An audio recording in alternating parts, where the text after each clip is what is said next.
Hey everyone. Tonight we're diving into something that could change how you see the next 6 months. There's a pattern that repeats before every major financial crash.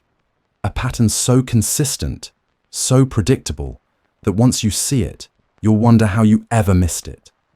Banks don't get caught in crashes. They see them coming. They prepare. They position. And then they watch everyone else lose everything. Picture this. It's September 1929. The stock market is at all-time highs. Newspapers are declaring a new era of permanent prosperity. Millions of Americans are borrowing money to buy stocks, convinced the boom will never end. But behind closed doors at the largest banks in New York, something very different is happening. Executives are quietly selling their personal holdings. Trading desks are reducing their exposure. Gold is being accumulated in private vaults. The smart money is heading for the exits while the public rushes in. Most people think crashes are surprises, random events that catch everyone off guard. But what if I told you that the biggest banks in America knew the 1929 crash was coming months before it happened? What if I told you they did the exact same thing before 2008? And what if I told you they're doing it again right now in 2025? If you've ever wondered why banks always seem to survive crashes while ordinary people lose their homes and savings, you're asking the right question. The answer isn't luck, it's information. Banks see what's coming because they're the ones creating the conditions for collapse. And when they start moving to protect themselves, that movement is the signal. Before we go deeper, drop a comment below. Where are you watching from? And what time is it for you right now? I want to see how far this pattern reaches across the world, because what I'm about to show you isn't American history. It's the playbook that runs everywhere banks operate. Let me show you exactly what banks do before every crash. There are 5 specific behaviors that repeat with remarkable consistency. First, insider selling. Bank executives start dumping their personal stock holdings while publicly expressing confidence in their institutions and the economy. Second, risk transfer. Banks start moving their riskiest assets off their balance sheets and onto someone else's, whether that's pension funds, foreign investors, or eventually taxpayers. Third, short positioning. Banks and their connected hedge funds begin betting against the very markets they're publicly promoting. Fourth, gold accumulation. Physical gold starts flowing into bank vaults and central bank reserves as a hedge against the chaos they know is coming. Fifth, political positioning. Banks start lobbying for regulatory changes and bailout frameworks that will protect them when everything collapses. These 5 behaviors appeared before 1929. They appeared before 2008. And every single one of them is happening right now. Let me walk you through the evidence, starting with the crash that defined the 20th century. The summer of 1929 was the peak of American optimism. The Dow Jones Industrial Average had risen over 300% in less than a decade. Radio stocks, automobile stocks, utility stocks, everything was going up, and had been going up for so long that people forgot markets could go down. Ordinary Americans who had never owned a stock in their lives were borrowing money to speculate. They called it buying on margin. You could put down $10 and control $100 worth of stock. As long as prices kept rising, you made 10 times your money. When prices fell, you lost everything. The banks loved margin lending. They were collecting interest on billions in loans. They were making commissions on every trade. The brokerages they owned were packed with customers. The system was generating enormous profits, but the largest banks knew something the public didn't. The whole structure was mathematically unsustainable. Too many people owed too much money secured by assets whose values existed only because more buyers kept arriving. The slightest downturn would trigger margin calls. Those margin calls would force selling. That selling would push prices down further. More margin calls would follow, and the cascade would become unstoppable. The big banks understood this because they had seen it before. The panic of 1907 had nearly destroyed the American banking system, until J.P. Morgan personally organized a rescue.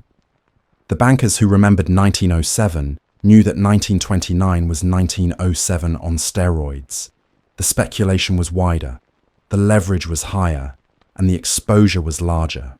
They could see the mathematics. They knew what was coming. Here's what the big banks did in the months before October 1929. Joseph Kennedy, one of the most connected financiers in America, completely liquidated his stock portfolio in early 1929. The famous story is that he got a stock tip from a shoeshine boy and realized that if shoeshine boys were giving stock tips, the market had gone insane. But Kennedy wasn't just lucky or particularly insightful about shoeshine boys. He had connections to the largest banks on Wall Street. He talked to the partners at the major firms. He knew what they were doing. And he did the same thing. Bernard Baruch, who had made fortunes in previous market cycles and advised presidents on financial matters, quietly sold his entire portfolio and moved into gold and cash. When asked later how he preserved his wealth through the crash, he said simply that he sold too early. But selling too early is exactly what insiders do. They don't try to time the exact top. They get out while they can still find buyers. They sacrifice the last 10% of gains to avoid the first 50% of losses. The partners at J.P. Morgan and Company reduced their personal stock exposure throughout the summer of 1929. Internal correspondence that emerged years later during congressional investigations showed they were deeply concerned about market valuations and the sustainability of the boom. But publicly, Morgan partners continued to express confidence. They appeared at events. They made reassuring statements. They kept the music playing while heading for the exits themselves. The National City Bank, which would later become Citigroup, was even more aggressive in this double game. Its executives were selling their personal shares throughout 1929, while the bank's sales force was convincing ordinary Americans to buy stocks on margin. The bank's sales operation pushed securities to people who didn't understand what they were buying. The bank's executives were simultaneously dumping those same securities. In 1933, the Pecora Commission, a Senate investigation into the causes of the crash, revealed that National City's president, Charles Mitchell, had sold bank stock to family members at artificial losses to avoid taxes while publicly promoting those same shares to customers. The insiders knew. They always know. And they always protect themselves first. But personal stock sales were just the beginning of the pattern. The larger mechanism was risk transfer. Throughout 1929, the biggest banks were reducing their direct exposure to the stock market while increasing their exposure through loans that other people would have to repay. Think about the structure carefully. If you lend someone money to buy stocks and those stocks crash, who loses? The borrower loses their money and their collateral. The bank just wants its loan repaid. And if the borrower can't repay, the bank takes whatever collateral exists and writes off the rest as a loss that's much smaller than what the borrower lost. The banks had structured themselves to profit from the boom through fees and interest, then survive the bust by holding debt claims rather than equity. When the crash came in October 1929, the big banks had moved to relative safety. They still took losses. Some regional banks with heavy stock exposure failed. But the core of Wall Street, the Morgan Bank, the Rockefeller banks, the major New York institutions, they survived. And they used the crisis that followed to consolidate their power. This brings me to what happened after the crash. The biggest banks didn't just survive the depression, they thrived.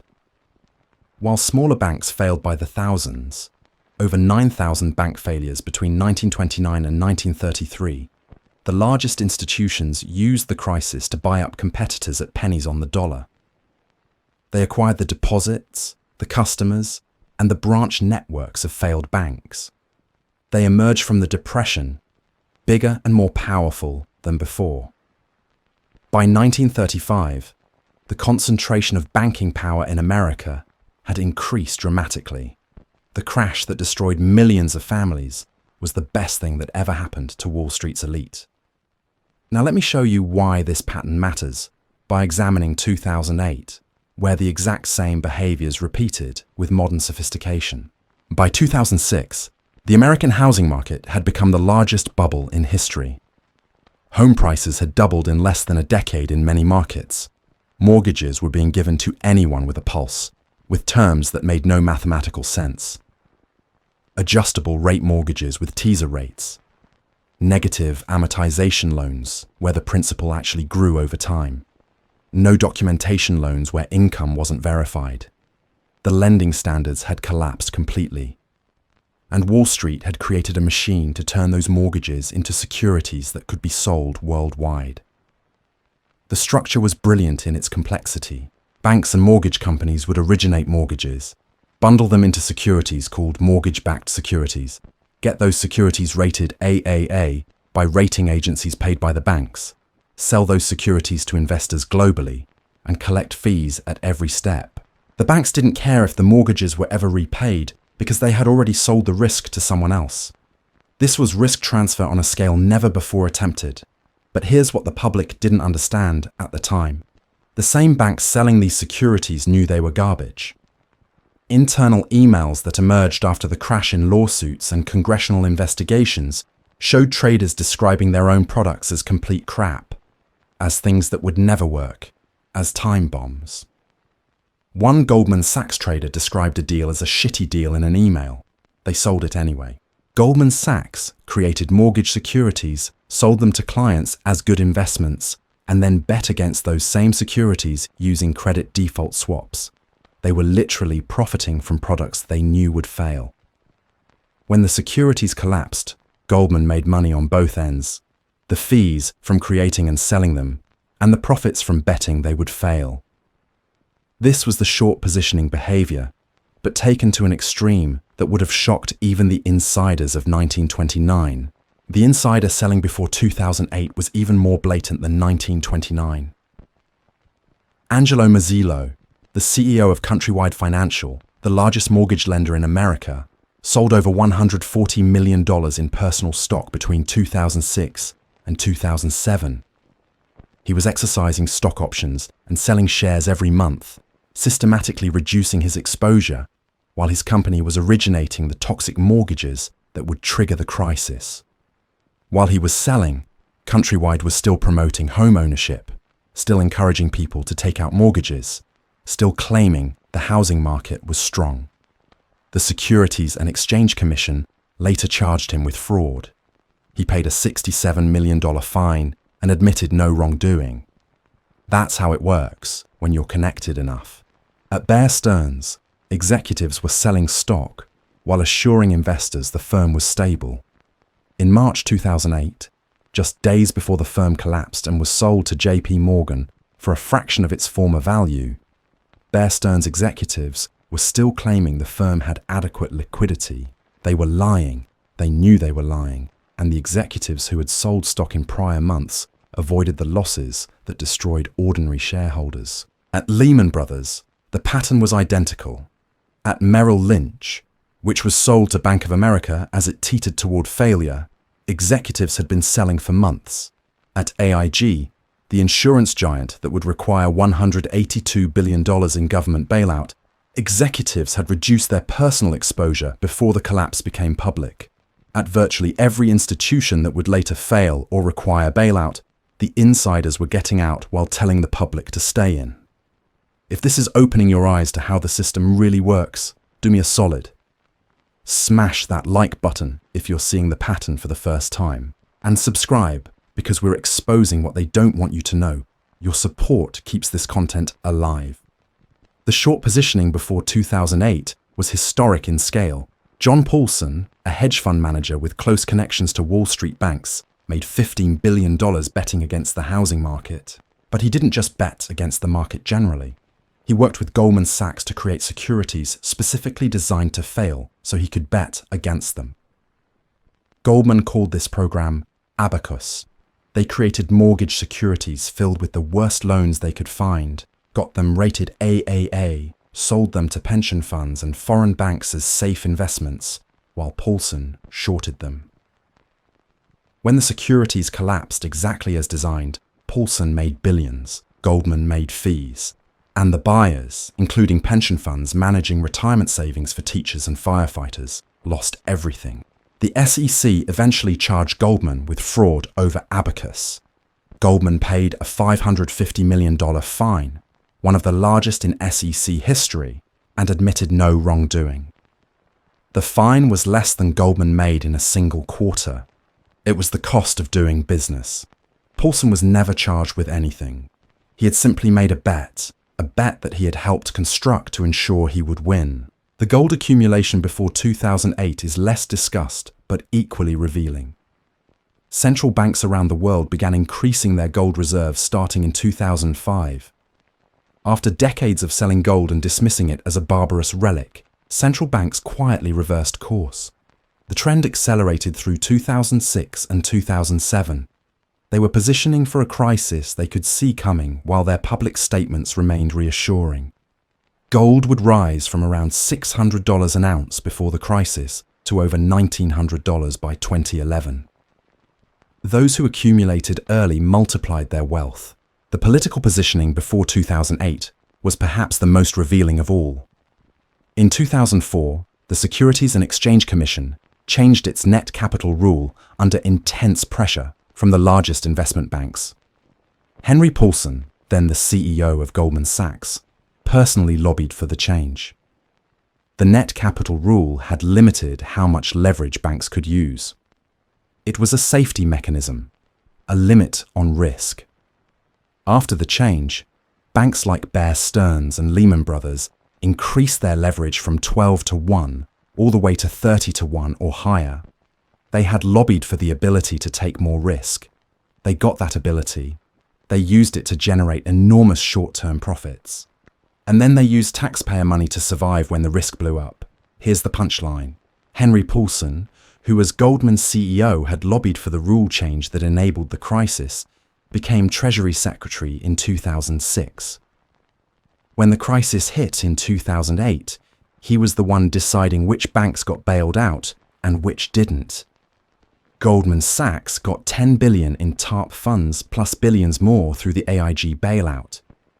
Lehman Brothers, Goldman's competitor, was allowed to fail. The fox wasn't just guarding the henhouse. The fox was running the farm. When the crisis hit, the banks that had created it received over $700 billion through TARP. But that was just the visible bailout, the number they told Congress about. Through emergency lending programs, the Federal Reserve provided over $16 trillion in support to domestic and foreign banks. We only know this because Bloomberg News sued the Federal Reserve and won access to the records. The institutions that built the bomb got rescued with unlimited public money. The families who bought homes they were told they could afford got foreclosed. 10 million Americans lost their homes. The bankers kept their bonuses. This brings us to right now, to 2025, and the pattern is screaming at anyone who knows where to look.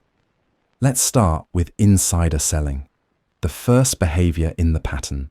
Jamie Dimon, the CEO of JP Morgan Chase, America's largest bank, sold over $150 million in personal stock in 2024.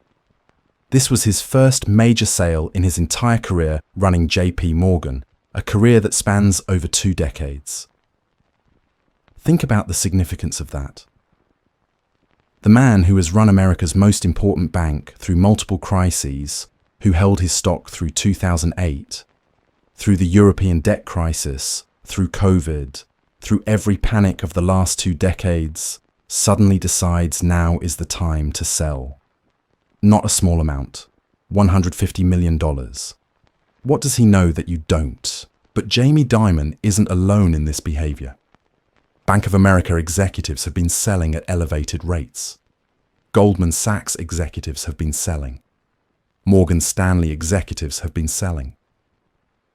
Across the financial sector, insider selling reached its highest level since 2021. The people who run these institutions, who see the internal numbers, who understand the risks on their balance sheets, are reducing their personal exposure.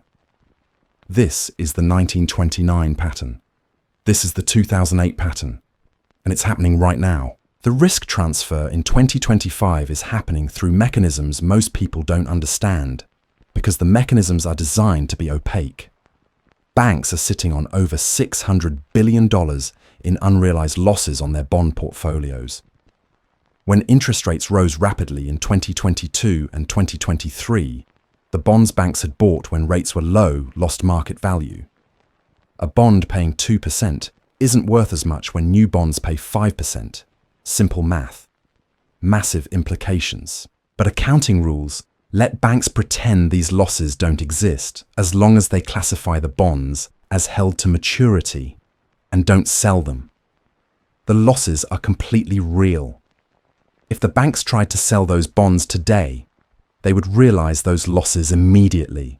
They're just hidden, kept off the income statement through an accounting classification.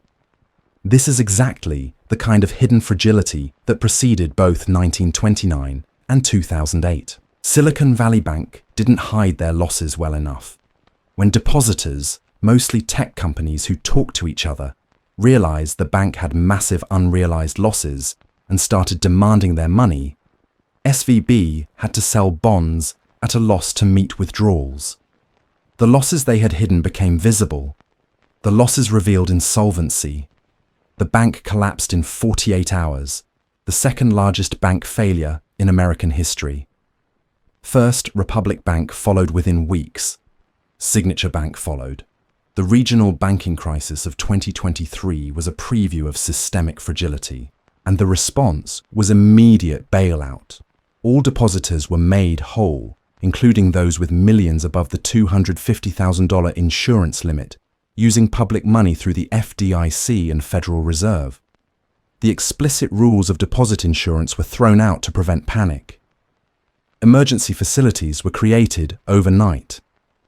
And the big banks used this crisis exactly like they used 1929 and 2008. JP Morgan Chase acquired First Republic Bank with government assistance. The largest bank in America got even larger by absorbing a failed competitor with help from the Federal Deposit Insurance Corporation. The crisis that destroyed regional banks made the too big to fail banks even bigger and even more too big to fail. Consolidation through crisis. The pattern repeats. The short positioning in 2025 is harder to see, but it's present for those who look. Hedge funds with close bank connections have increased their short positions against regional banks, against commercial real estate investment trusts, against the sectors most vulnerable to the coming stress. The same structure that worked for John Paulson in 2008, getting positioned before the collapse, is being replicated now by those with the information and resources to act on it. Commercial real estate is the clearest example of approaching disaster. Office buildings sit empty across America as remote work becomes permanent. The return to office that executives predicted hasn't happened and isn't happening. Retail properties struggle as e-commerce dominates shopping. Banks hold over $2 trillion in commercial real estate loans. Many of these loans were made when interest rates were at historic lows. They're coming due in 2025 and 2026.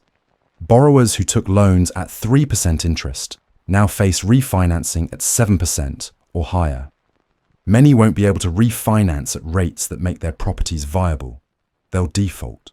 And the banks holding those loans will face losses. But the largest banks are already positioning. They're reducing their commercial real estate exposure. They're tightening lending standards.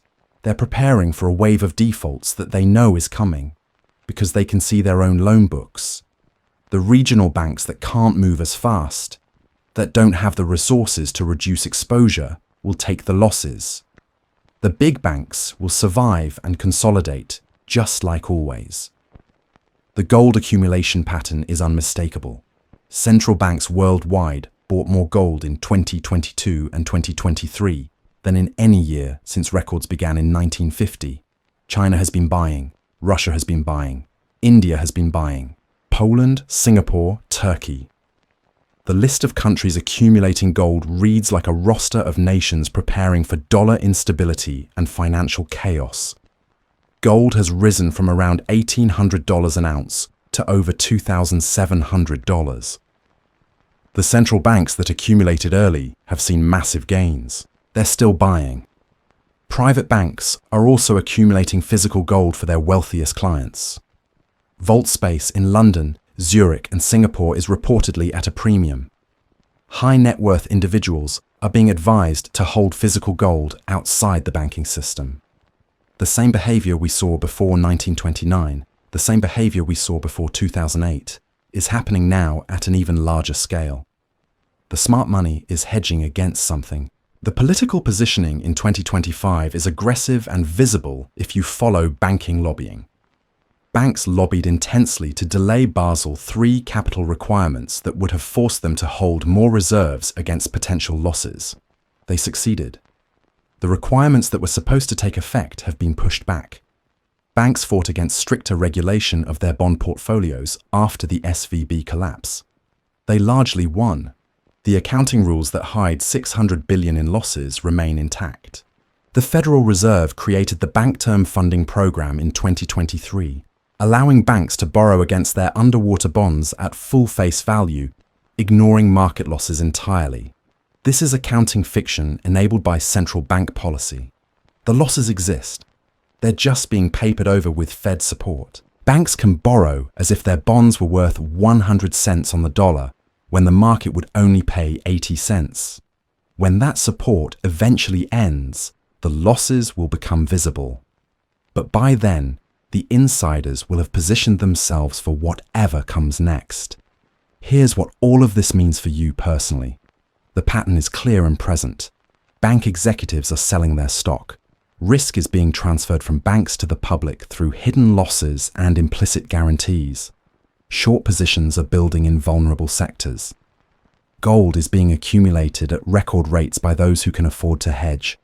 Political protection is being secured through lobbying and regulatory capture. Every single behavior that preceded 1929 and 2008 is present in 2025. Not some of them, all of them. And they're happening at a larger scale than ever before. I'm not telling you when the crash will come. Nobody knows the exact timing. Markets can remain irrational longer than anyone expects. The Federal Reserve might create another emergency facility. The government might provide another bailout. The crash could be next month or next year.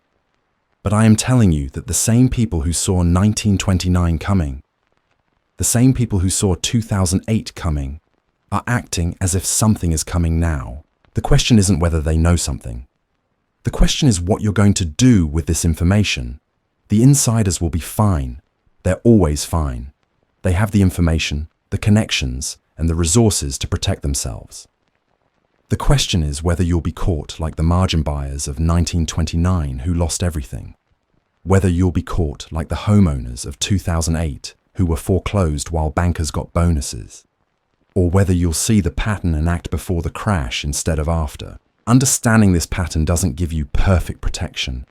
Nobody has perfect protection, but it gives you something the public never has: awareness.